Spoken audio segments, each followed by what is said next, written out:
The lighting is wicked dramatic and the dog wants to play with me. Quick video on forgiveness, because I think forgiveness is something that's really, really important. Greyhound!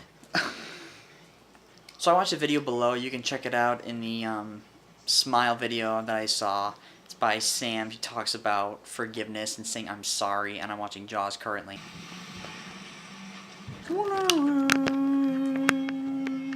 Turn it down so I don't get copyrighted music in the background.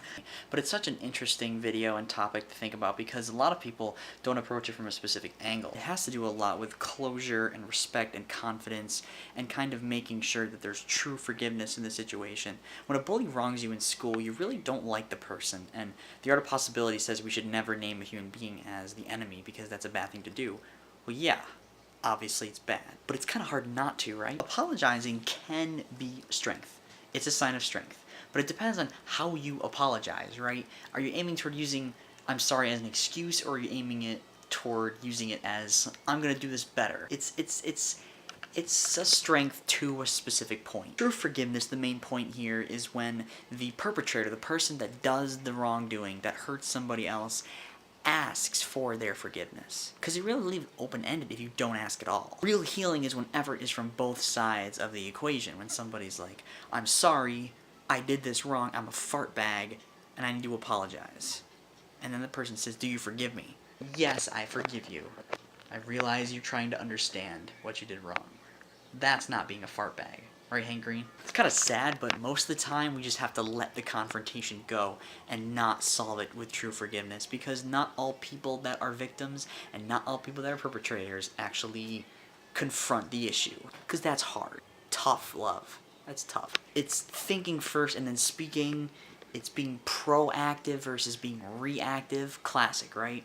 Proactive, take the initiative, listen, want to understand, versus why didn't you do this? Why didn't you do this? Why didn't you do that? That's reactive. Let your emotions get the better of you. There's a good quote: we're more likely to act our way into a feeling than feel our way into an action. We don't always know what impact we do have. I'm sorry does equal forgiveness when used in the correct context. Instead of saying you're sorry after every mistake that you make, which a lot of people do, like you move into somebody's personal space a tiny bit and you apologize, or you just walk by somebody and you apologize. Look, why are you apologizing? You didn't hurt anybody's feelings.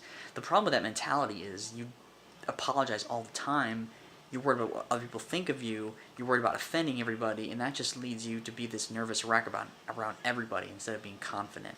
There's a tremendous difference between defining yourself as a failure or just failing at things and moving forward.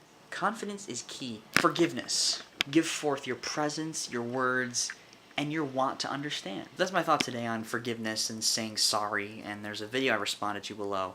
Keep creating an awesome self. Don't forget to be awesome.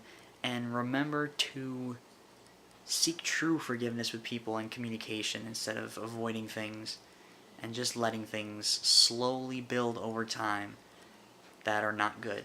Seeds, right? The garden of your mind. Bad thoughts go unnoticed. They grow over time just as good thoughts, but you gotta nourish them.